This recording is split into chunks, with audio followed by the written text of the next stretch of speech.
right, so our recording is in progress. So let me say welcome to ACIM Talks. It's Monday evening, March 25th. And I don't know, I'm looking at your faces here and I think we're about ready to go. Is there anything you'd like to share or announce or share with the group at all before we start? No, thanks. All right. Well, as I was just saying before, I didn't put anything else on the agenda except our ACIM Oracle study.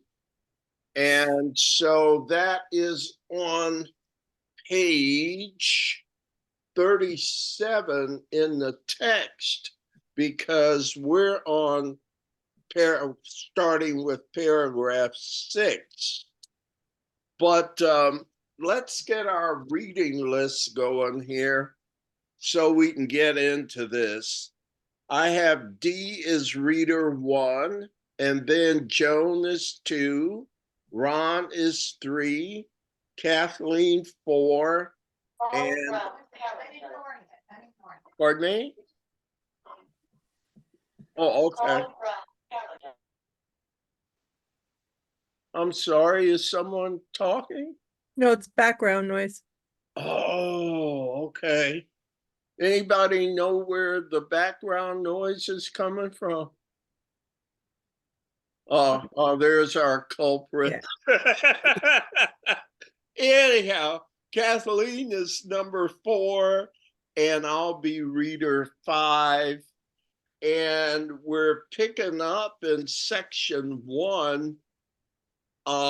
The chapter is called The Innocent Perception.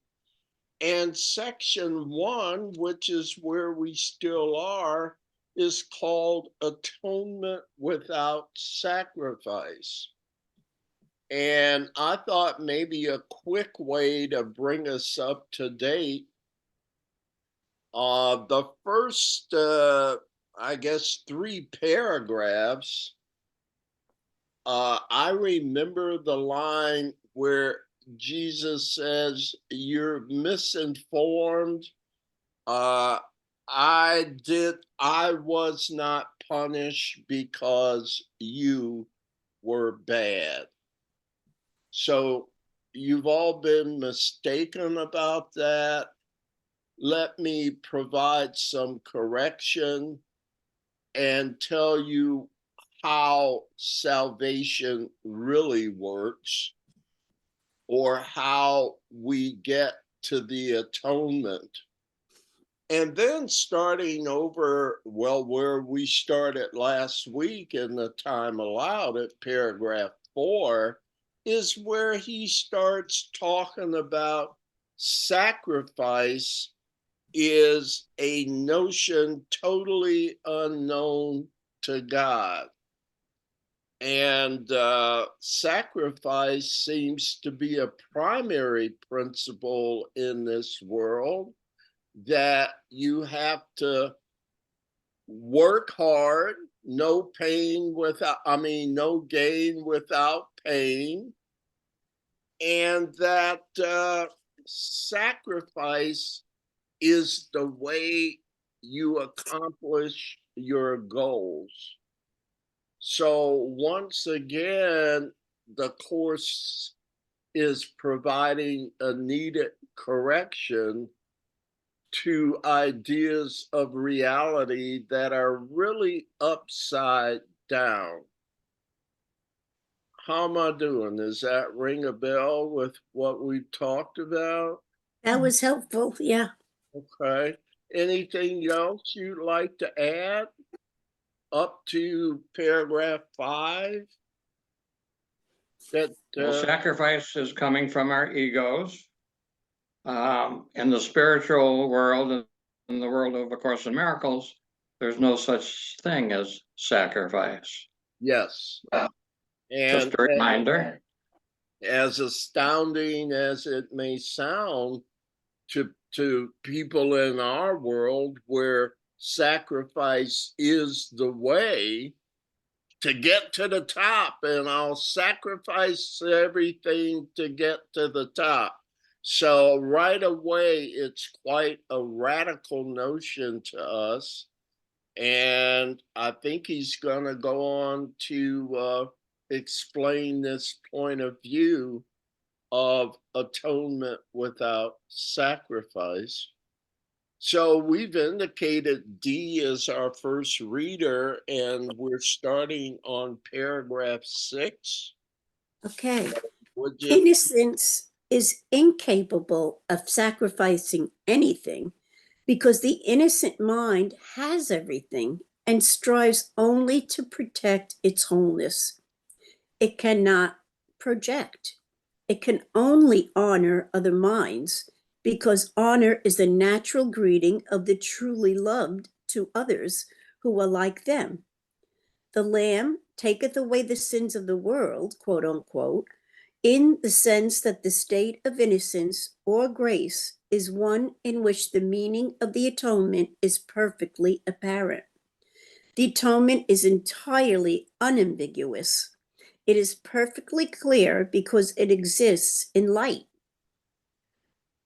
Only the attempts to shroud it in darkness have made it inaccessible to those who do not choose to see.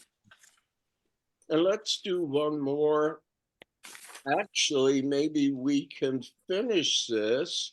We'll have Joan read paragraph 7 and Ron paragraph 8, and then we'll see if we can sum this section up, okay? Okay. Hmm. The atonement itself radiates nothing but truth. It therefore epitomizes harmlessness and sheds only blessing. It could not do this if it arose from anything but perfect innocence. Innocence is wisdom because it is unaware of evil, and evil does not exist. It is, however, perfectly aware of everything that is true. The resurrection demonstrated that nothing can destroy truth. Good can withstand any form of evil as light abolishes forms of darkness. The atonement is therefore the perfect lesson. It is the final demonstration that all the other lessons I taught are true. If you can accept this one generalization now, there will be no need to learn from many smaller lessons. You are released from all errors if you believe this. Thank you. And Ron? The innocence of God is the true state of the mind of his Son. In this state, your mind knows God, for God is not symbolic. He is fact. Knowing his Son as he is, you realize that the atonement, not sacrifice, is the only appropriate gift for God's altar, where nothing except perfection belongs. The understanding of the innocence is truth. That is why their altars are truly radiant. Thank you, my friend. Oh boy, now I'm getting feedback here on my end. What do you think? We read 6, 7, and 8. Any comments so far?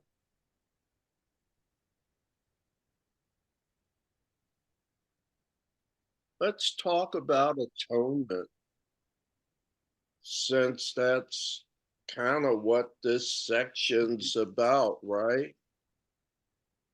We use the working definition. Atonement is the correction of errors in thinking. Does that apply in these paragraphs? It mentions atonement. Like, if we substituted those definitions, would it make sense here? Mhm. Mhm. The first place I see the word atonement is here in paragraph 6, and maybe just start at sentence 4. Yeah, I think that's the first place. The Lamb taketh away the sins of the world, in the sense that the state of innocence or grace is one in which the meaning of the correction of errors in thinking is perfectly apparent. The correction of errors in thinking is entirely unambiguous. The correction of errors in thinking is perfectly clear because it exists in light. Only the attempts to shroud it in darkness have made the correction of errors in thinking for inaccessible to those who do not choose to see.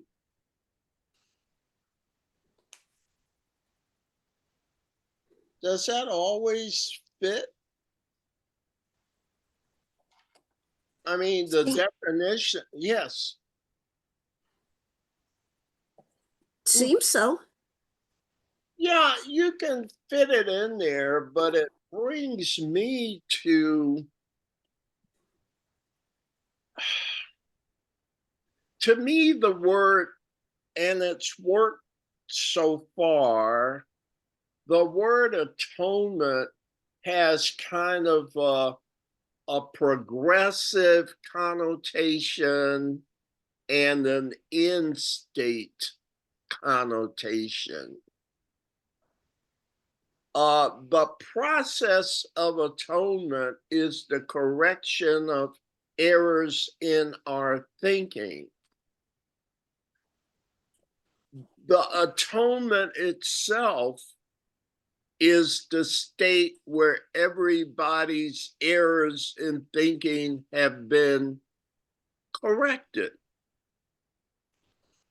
So, in one sense, I use that definition to talk about a process.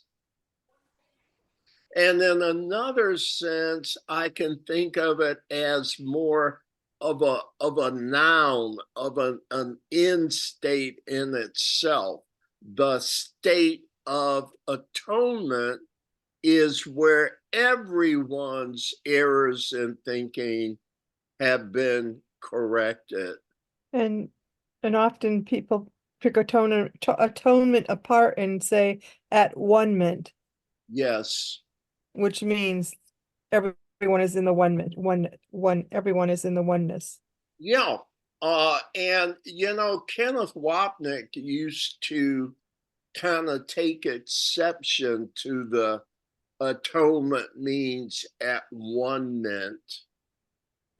And yet I kind of got room for all of that as you described it, Kathleen.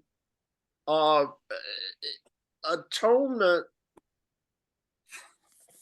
is correction of errors in thinking, and it is the correction that will bring people together as one. Exactly. Because they recognize themselves as one, that we're all part of a whole instead of separate. What was Ken's objection? I don't remember, quite frankly. Okay, It I don't was either. years ago when I That's used to okay. watch those workshops with the classical music and that. Yeah. Yeah. So I don't really remember. That's okay. Okay. Were there other comments on Well, I think it atonement? is a process, and maybe it's at the conclusion of the process is the That's the atonement. way. So it's the forgiveness Well, process. It's the outcome of the it's the outcome of the process. Yes, Mhm. yes, it's the state, kind of the final state, just before God takes the final step And it'll be another word for the state of atonement that the Course uses is the real world. But remember how Jesus defines the real world?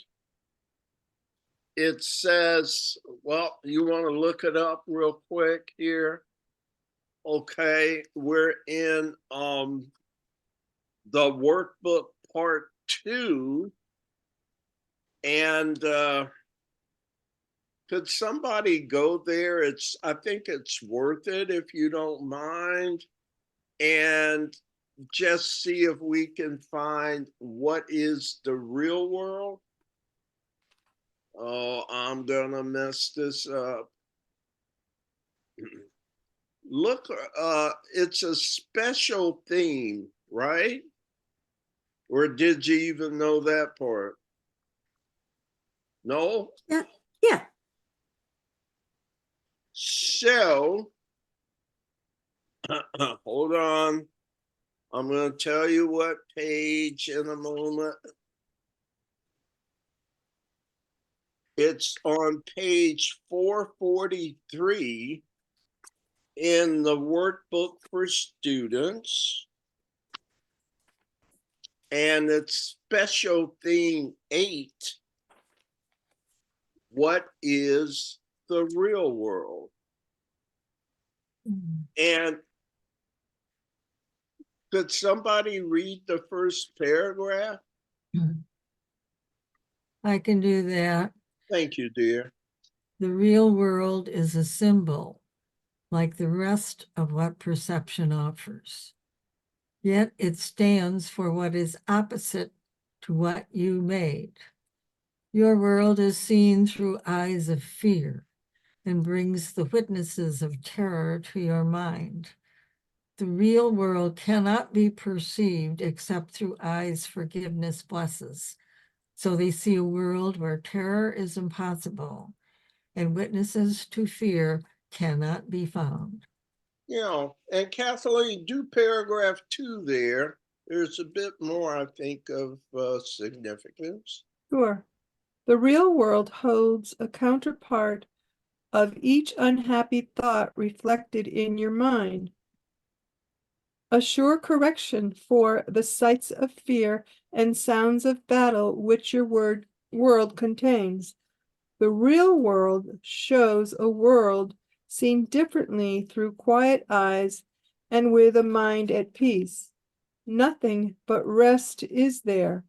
There are no cries of pain and sorrow heard, for nothing there remains outside forgiveness. And the sights are gentle.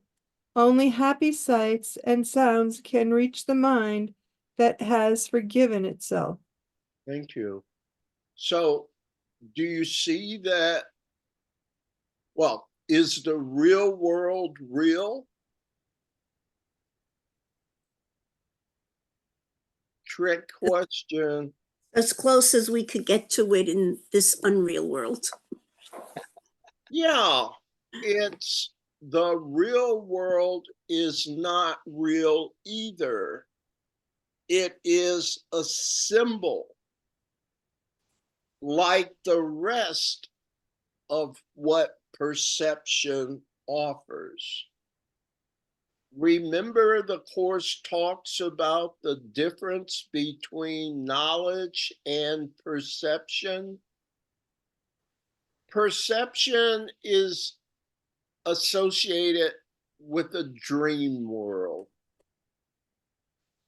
So again, for me, I appreciate how smart the Holy Spirit is on God's behalf, and that it doesn't attempt to wake us up. It just is a dream replacement strategy. Since you believe in dreams, I'll give you a substitute dream that will serve you better. on your road to awakening from the dream. So the real world being perception, even it's raising our perceptions, it's changing the dream from an unhappy dream to a happy dream. Would you agree? You still haven't stopped dreaming yet. I haven't awakened yet, but my dreaming has changed. And as it says here, paragraph 2, the real world holds a counterpart, you see, or a replacement for each unhappy thought reflected in our world. So all I'm going to do, since you believe in dreaming, here's the strategy. I'll change what you dream. Why is that important? Why is the replacement dream more advantageous to the old dream? Closer to truth. Yeah, Yes. yeah, Do you see how it's a preliminary step to the awakening? Why is it an important preliminary step to awakening? It helps me see that this world isn't real. The thoughts, my misperceptions, misthoughts aren't real. Okay, so that's one thing, and provides the willingness to make the change. But the change is replacement theory, isn't it? I'm Mhm. going to change your dreams of misery, pain, and death to happy dreams. yeah. And you already said, because that's closer to the truth. But why is that so advantageous for salvation? So I no longer keep going in the wrong direction. Yeah, And so since we keep asking God to save us, salvation, God can't attack, right? Right. God Mhm. wouldn't attack. Why can't God attack?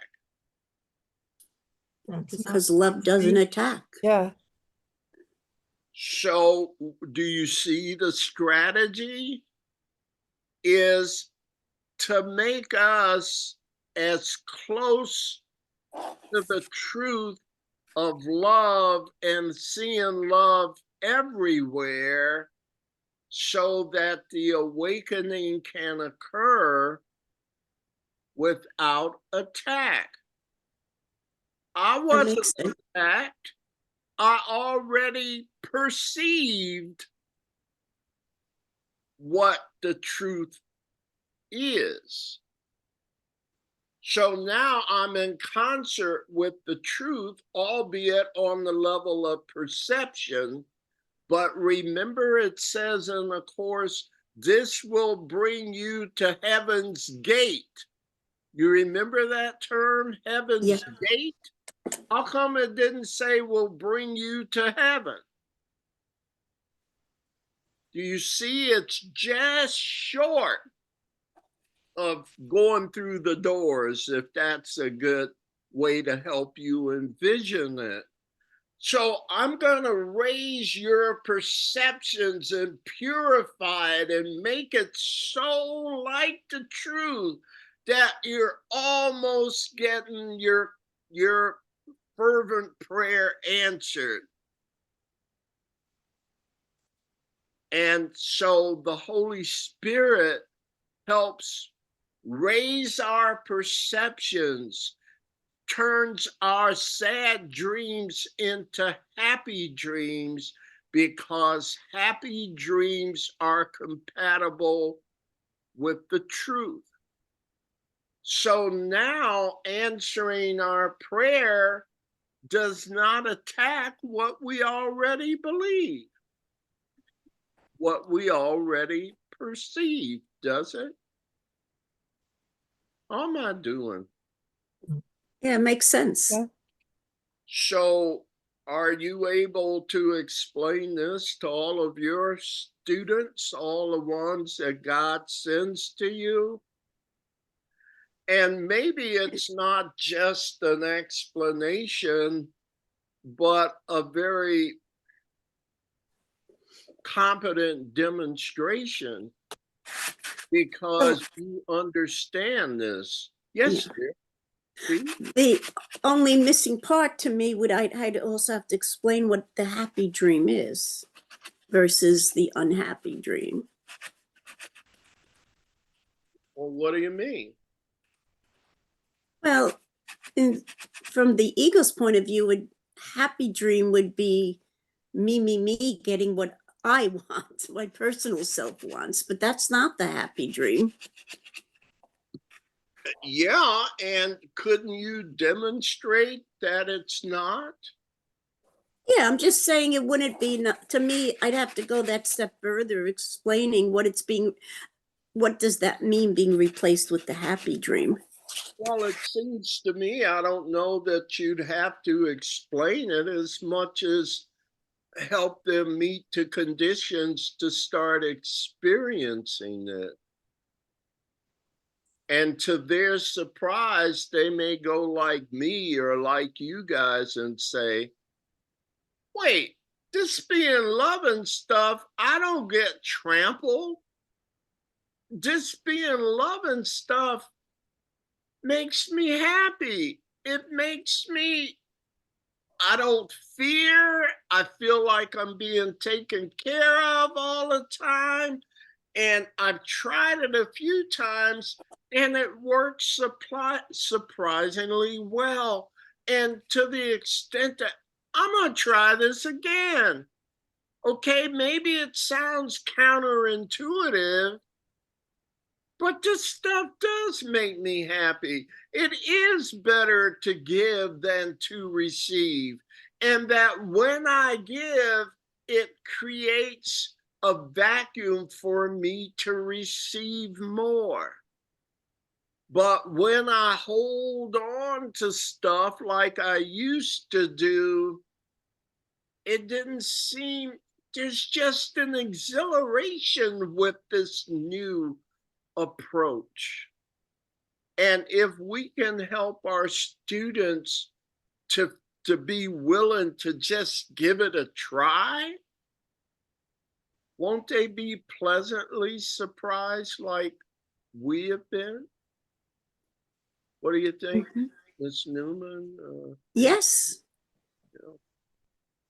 Okay. Mhm. All right. So we were talking about the word atonement, both as a process and as an end state. So if there's nothing else, maybe let's go back and pick up. We read paragraphs 6, 7, and 8. Was there anything else in those paragraphs? The word atonement really stood out to me, but what else? Anything else?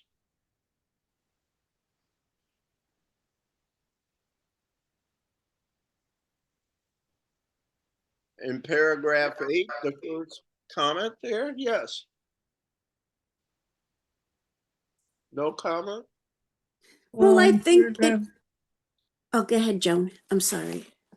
in paragraph 7, it says in sentence 10, if you can accept this one generalization now, I wrote in the margin, the generalization is that there is no sin. And what is sin? What's the definition again? Wayward thinking. Okay, wayward thinking, missing the The mark, mark. Yep. um, a loveless thought is a mistake, right? Self-inflicted nonsense. There, okay, there you go. So we've got a number of definitions, but they coincide, don't they? They help Yeah. us to make the point. And what does he mean by generalization? If you can accept this one generalization now, what's generalization?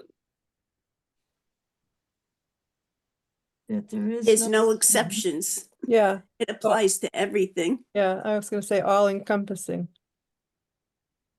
So, do you see how valuable these lessons are? Where did you first see that idea of generalization? Well, it's been mentioned before quite a few times, I think. I don't know where. Let's take a look right quick. Always say that, don't I? At page 1 in the workbook for students. Okay. Now, let me just read it and we'll come to the word generalization or generalize. I'll start at paragraph 4. The purpose of the workbook is to train your mind in a systematic way to a different, excuse me, to a different perception of everyone and everything in the world. Wow. The exercises are planned to help you generalize the lessons so that you will understand that each of them is what? Equally applicable to everyone and everything you see. So, do you want to speed up your learning? Do you want to get smarter faster? Do you want to cover this curriculum without and save time? Then please understand that everything I'm going to be telling you works everywhere all the time. There's no place where this won't help you. These are universal. So when you do these lessons, okay, we'll give you credit, okay? You're going to do this over a few years, what have you. Go ahead and do the lessons individually. But pretty soon, you'll start to see that what these lessons say apply not only to what I say in the explanation on that page, but apply to everything you do. Use it everywhere, all the time. Do you see the meaning of generalize? It says transfer, I'm on 5. Transfer of training in true perception does not proceed as does transfer of the training of the world. If true perception has been achieved in connection with any person, situation, or event, total transfer to everyone and everything is certain. On the other hand, One exception held apart from true perception makes its accomplishments anywhere impossible. So you have to use it without exception. And that's how they really work. And you'll see them work for you in your life instead of, well, I can use it for this, but I'll handle these on my own. It's that all or nothing. Yeah. And so all or nothing is an example of non-duality, isn't it? Mm-hmm. Okay. But to me, the beauty of the course is that it uses duality to teach non-duality. It uses what you believe to show you you don't believe it. That's smart to me. I mean, Holy Spirit, I give you your props, and I can give it even more since the Holy Spirit is me.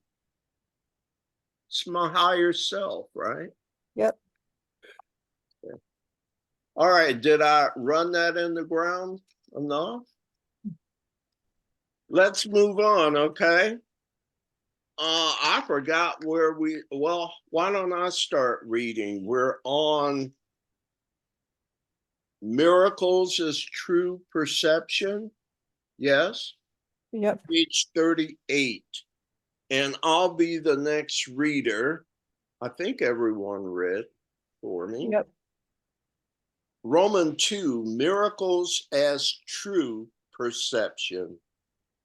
I have stated that the basic concepts referred to in this course are not matters of degree. Certain fundamental concepts cannot be understood in terms of opposites. It is impossible to conceive of light and darkness or everything and nothing as joint possibilities. They are all true or all false. It is essential that you realize your thinking will be erratic until a firm commitment to one or the other is made.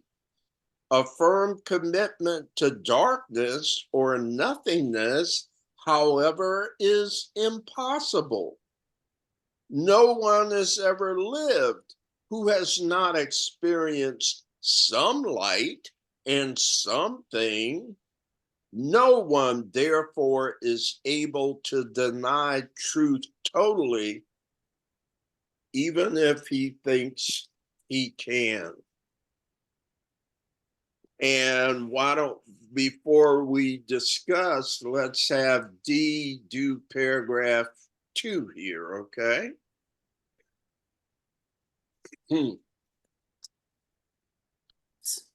Innocence is not a partial attribute. It is not real until it is total.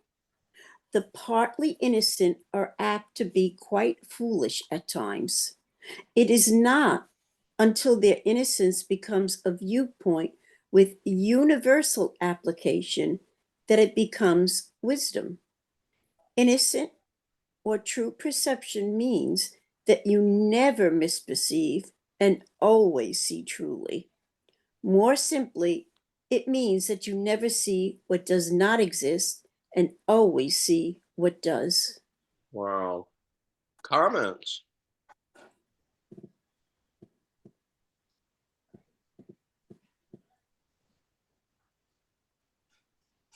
Well, do you agree? A comment there, I heard somebody.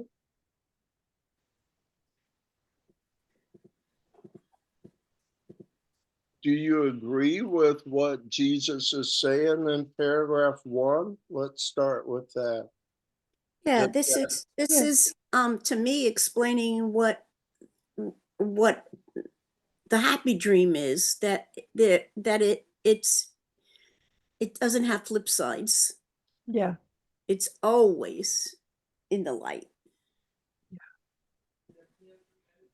What about those examples? He says it's impossible, and maybe this is the same as what you're saying, Dee. It is impossible to conceive of light and darkness or everything and nothing as joint possibilities. Mm. How does that sit with you all? Well, it can't be one or the other. And truly, if you have it, if darkness and light exist together, then there has to be an opposite to love.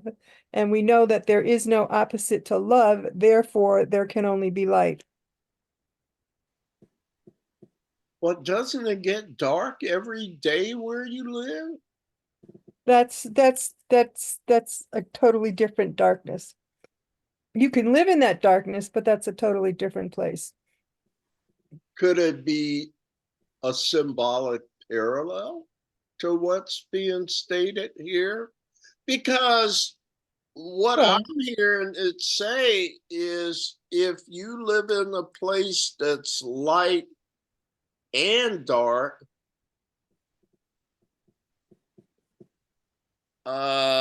that's not possible. right. So you're saying just looking at our natural day-to-day existence is an example of duality, Yeah. Yeah. and that duality can't be. Hey, do you have night and day in heaven? No, because there's no time in heaven.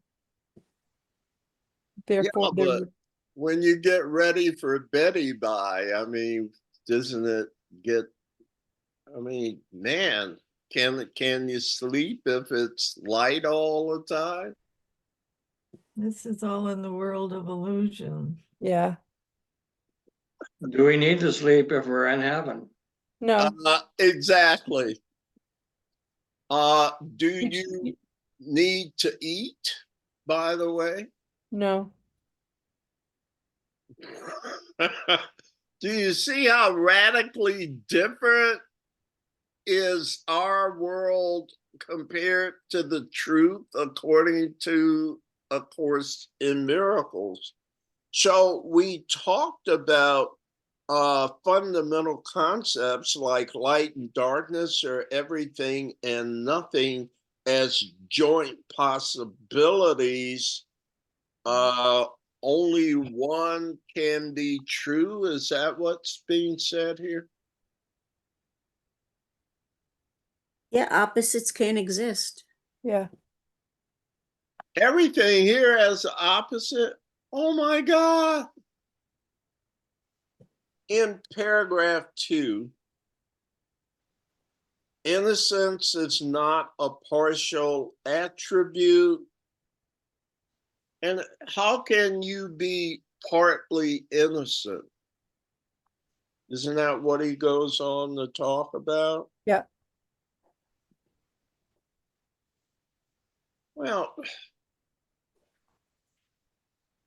I'm a nice guy, seriously. I mean, there may come a point where I'll smack your face in, you know, I draw a line in the sand.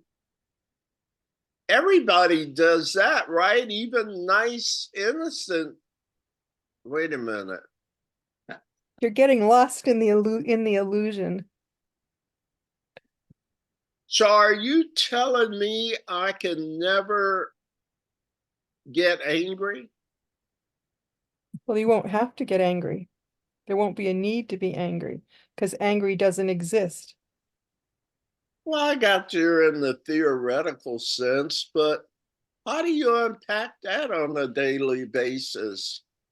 You mean you can live your life and never get angry, upset, go into attack mode, never hate?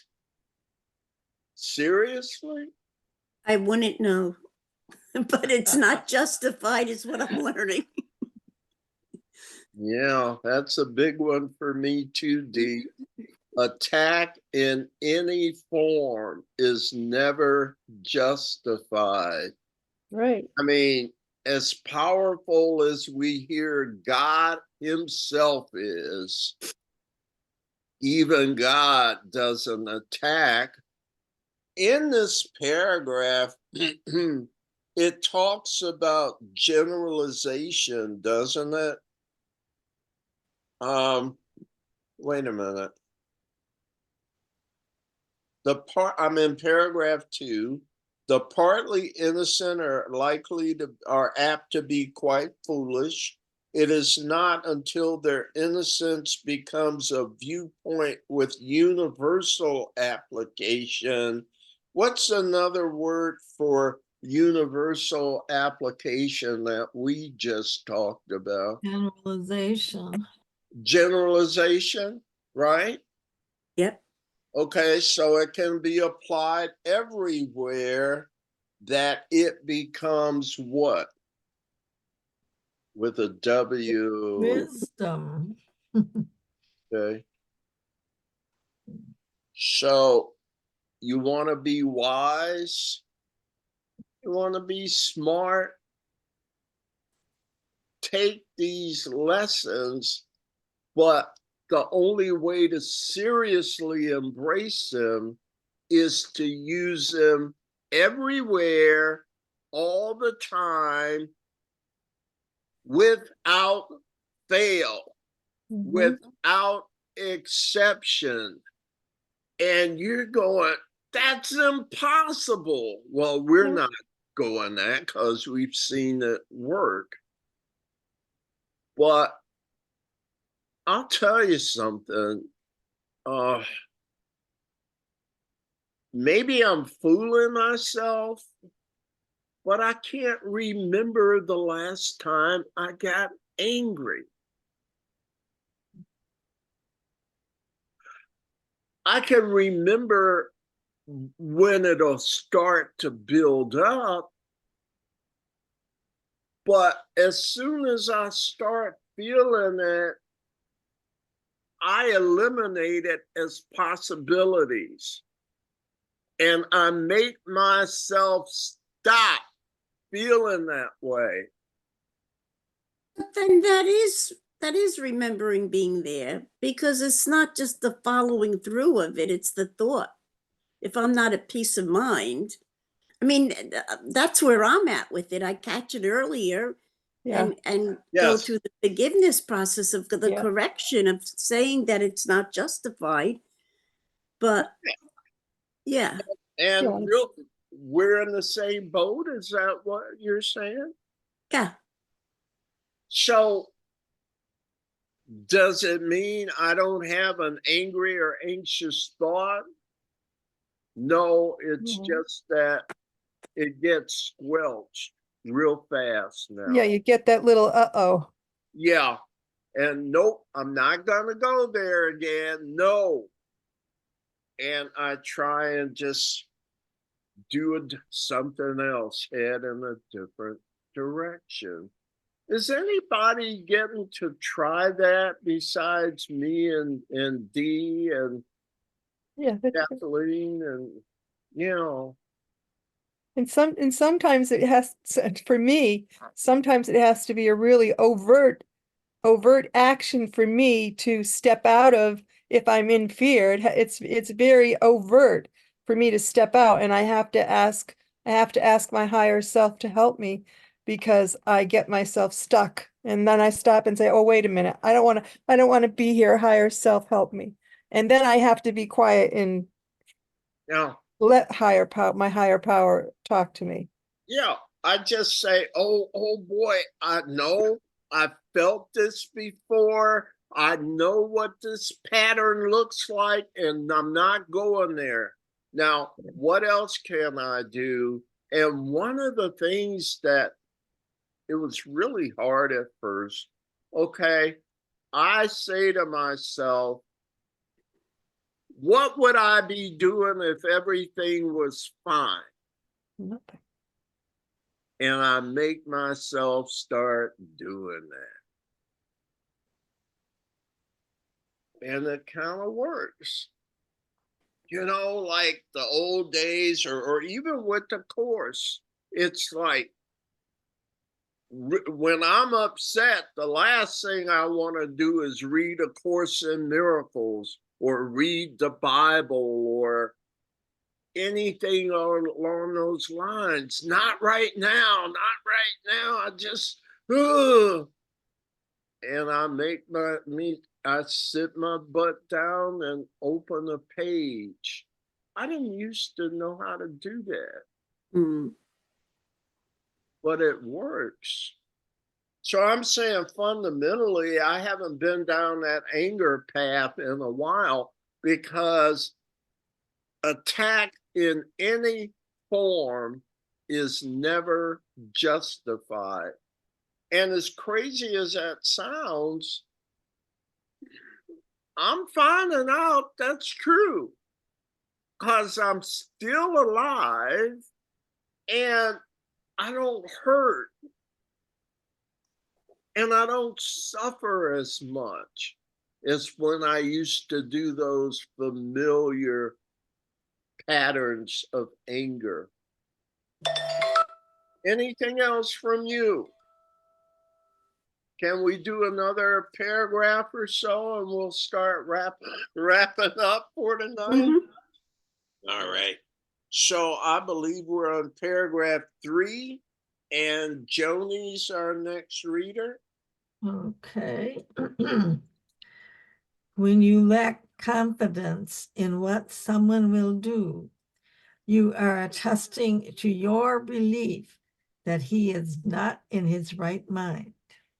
This is hardly a miracle-based frame of reference. It also has the disastrous effect of denying the power of the miracle. The miracle perceives everything as it is. If nothing but the truth exists, right-minded seeing cannot see anything but perfection. I have said that only what God creates or what you create with the same will has any real existence. This then is all the innocent can see. They do not suffer from distorted perception. And Ron, paragraph 4, and we'll discuss these after that. You are afraid of God's will because you have used your own mind, which he created in the likeness of his own, to miscreate. The mind can miscreate only when it believes it is not free. An imprisoned mind is not free because it is possessed or held back by itself. It is therefore limited, and the will is not free to assert itself. To be one is to be of one kind, of one mind or will. When the will of the sonship and the Father are one, their perfect accord is heaven. Thank you, Ron. Any comments on these?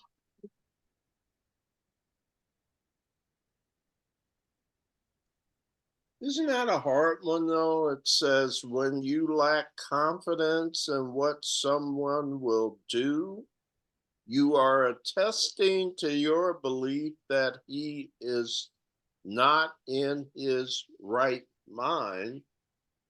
Why does that make me think of Donald Trump? Mm. Yeah. God, you brought that up, Joan. I'm speechless now. You're absolutely right. So what does that mean to you? And we'll close with this, but it's kind of like those statements where Jesus says, if your brother says or asks you to do something ridiculous, go along with it. You remember statements like that in the course at all? Yeah. Are you able to accept it or understand what he's saying, talking about? It says if a brother asks you to do something ridiculous, accept it and don't reject it, or something. Well, I could look at Love it like doesn't it's all oppose. part of the illusion. It's all a dream anyway, and it's not real.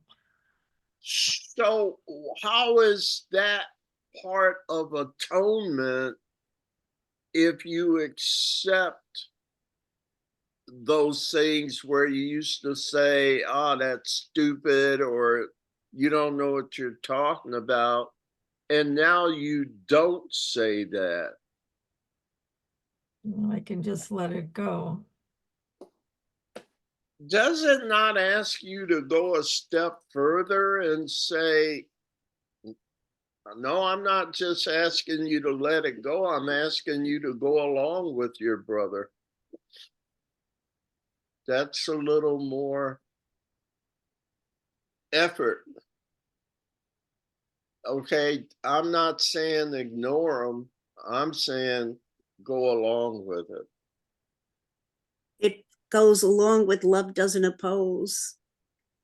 Yeah, I would agree with you there. And you may find some surprising results because, and I think I've had a little experience doing this, to where you'll find that brother will love you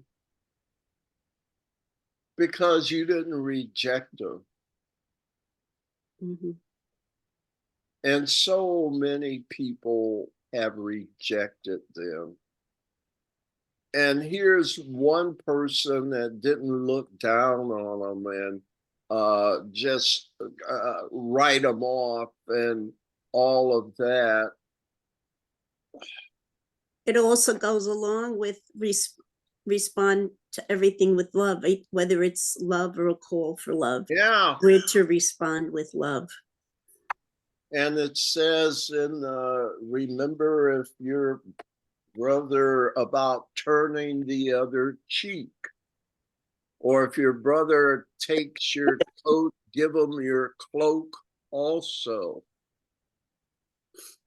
These are kind of examples of non-dual being one thing only. Like, I'm loving as long as you don't say something stupid. I'll be your friend. But if you start acting weird, so you see, my love is conditional, isn't it? Mm-hmm. We For might sure. not like to think of it in those terms, but objectively speaking, I'm not being loving all the time, and I'm maintaining two opposing approaches, the love and the fear or the anger that comes from fear, and trying to keep both. So when somebody says something that maybe it is stupid, but now I can remember I'm dealing with a child of God, and that gives me a different vibe with them. So that's what I think is being alluded to there. I've been wrong before. What do you think? I think you're spot on. Mhm. Well, I love you guys because you don't go against me. Even when I'm saying something stupid, you go along with me. I love it. Well, listen, we did something like 8 paragraphs tonight. I set a record. I was just going to say that. We telling set a record. And well, you know me, I like to talk about A Course in Miracles. And so I hope you appreciate these opportunities as well. So we did get into section Roman 2. And according to my notes, next time we start on paragraph 5 in section 2. All right. Yes. So Yeah. next week, if it's okay, let's try this format again. And then, as we've been discussing, we'll start our study of A Course in Miracles and Unity, the book, April 8th. So 2 weeks from tonight. So let's see what we can do with chapter 3 next week. As usual, I appreciate your company tonight, and I'm always gimme, but I'm only asking for a smiley face. All right. All right. Anything you'd like to say before we close?